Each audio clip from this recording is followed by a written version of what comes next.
la Cour pénale internationale ne fonctionne pas exactement comme fonctionnent les juridictions francophones. En l'espèce, elle n'a pas ce qu'on appelle un juge d'instruction qui est présent dans nos juridictions francophones globalement.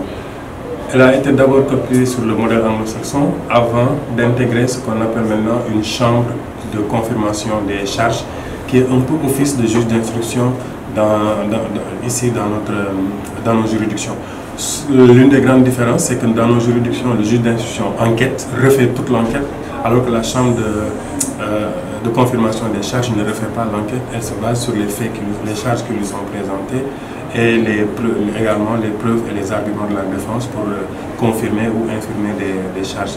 Donc la Cour comprend le bureau du procureur, qui est dirigé en ce moment par Fatou Bensouda, qui est chargé globalement de faire les enquêtes préliminaires, donc les enquêtes de police. La CPI fait souvent appel à des policiers et autres, qui fait également les poursuites, comme dans nos systèmes, dans toutes les juridictions, le même rôle que jouent les procureurs. Il y a, comme j'ai dit, la chambre de confirmation des charges. Il y a un bureau d'assistance à la défense, en fait, qui sont des avocats cooptés à la CPI, qui sont chargés d'assister les accusés jusqu'à ce qu'ils choisissent eux-mêmes leur avocat, qui est dirigé en ce moment par un Sénégalais, Maître Keita. Et puis, il y a les autres chambres, chambre numéro 1, chambre numéro 2, chacune ayant son rôle dans le processus pour étudier, par exemple, il y a une chambre qui étudie les faits de procédure, pour savoir si les droits des accusés ont été respectés. Il y a d'autres chambres, et puis il y a les chambres de jugement en première instance et en appel. Et enfin, il y a le fonds d'indemnisation des victimes qui sert un peu office de partie civile, mais qui se charge de collecter des fonds pour indemniser les victimes dont la Cour a décidé de leur indemnisation, de leur dédommagement.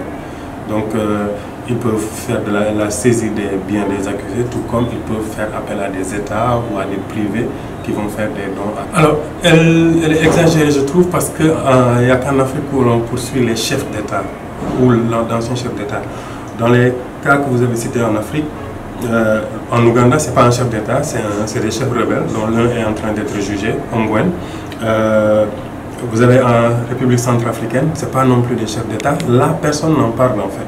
Ce qui dérange, c'est que ce sont soit d'anciens chefs d'État, et actuellement, le cas le plus dérangeant, c'est qu'il y a un chef d'État en exercice, Omar el-Béchir du Soudan, qui est poursuivi, qui ne peut plus voyager librement, qui doit surveiller ses déplacements, qui a failli être extradé en Afrique du Sud parce qu'un tribunal sud-africain avait ordonné son arrestation. L'État sud-africain, le gouvernement, l'a exfiltré du pays, donc dans l'illégalité. C'est l'une des raisons pour lesquelles aujourd'hui aussi l'ancien président Zuma risque des poursuites en Afrique du Sud pour ça. Et l'Afrique du Sud, à un moment, la CPI a voulu poursuivre l'Afrique du Sud pour ça. L'Afrique du Sud a menacé de quitter la CPI. Mais vu que c'est un État assez puissant en Afrique et que la CPI avait besoin de sa présence, ils ont abandonné les poursuites. Mais il peut y avoir des poursuites au niveau, au niveau sud-africain sur ça. L'autre problème, c'est que pourquoi je dis ça exagéré, la CPI est ce qu'on appelle une juridiction de substitution. Elle n'intervient que lorsque dans le pays même, il n'y a pas de poursuite. Ou bien qu'il y a une procédure, mais une procédure qu'on considère comme du dilatoire. C'est-à-dire qu'on a ouvert une enquête, après il n'y a plus rien. Il ne se passe rien, tout le monde fait semblant qu'il se passe des choses alors qu'on a juste ouvert une enquête comme ça. C'est là que la CPI intervient. L'exemple type, c'est la Guinée. La CPI avait commencé à enquêter pour les événements du 28 septembre. Le gouvernement guinéen a ouvert une enquête, a fait une instruction et la CPI s'est retirée en disant nous observons le reste de la procédure. Dernièrement, la CPI a un peu tapé du poing sur la table en réclamant l'ouverture du procès parce que 2 fois des dates ont été retenues, mais personne ne sait pourquoi le procès n'a pas été ouvert. Ont été annoncées plutôt, pas retenues par la justice, mais annoncées par le gouvernement. Mais après, il n'y a rien. Donc, c'est ça. C'est-à-dire que si ces pays-là avaient mis en place un mécanisme pour régler ces problèmes-là, la CPI ne serait jamais venue intervenir. L'un des cas, c'est la Libye. La CPI a tout fait pour avoir séif en islam. La Libye a dit nous sommes pour le juger, nous pouvons le juger, et le garde là-bas en Libye. Ça arrive dans d'autres pays, ça arrive en Colombie. La CPI a ouvert une enquête préliminaire sur les exactions pendant la rébellion des FARC et puis les autres milices. Le gouvernement colombien a décidé d'enquêter là-dessus. La CPI a décidé de faire une observation et d'attendre. Il y a d'autres cas. Dernièrement, récemment, Il y a un cas qui n'est pas cité ici, bon, qui est cité là, le cas des Rohingyas en Birmanie et au Bangladesh. Le problème là-bas, c'est que c'est sur 2 pays. Ça risque de concerner un chef d'État si un jour on se rend compte que l'ordre du génocide est venu d'en haut. En fait. C'est forcément leur travail d'amener des preuves qui justifient la mise en détention de ces personnes et les poursuites. Et si aujourd'hui la Cour les acquitte en disant qu'il n'y a pas assez de preuves et assez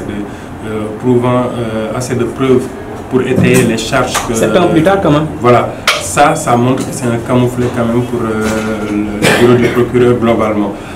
Avant ça, il faut se rappeler qu'en 2018, il y a eu l'affaire Bemba qui a été acquittée aussi en appel, qui est également un autre camouflet, même si ce n'est pas Fatou Bensouda qui a instruit l'affaire au début, c'est une affaire qu'elle a trouvée en cours, mais l'appel s'est passé sous son magistère complètement et c'est un appel qu'elle a été déboutée. Alors, est-ce que le problème, je ne veux pas qu'on limite le problème à Mme Bensouda parce que c'est son nom qui est mis en avant. C'est des manquements peut-être qui arrivent au niveau de la CPI, parce qu'il faut savoir que bien évidemment que la CPI a des enquêteurs qui vont sur le terrain, mais collabore énormément avec des États.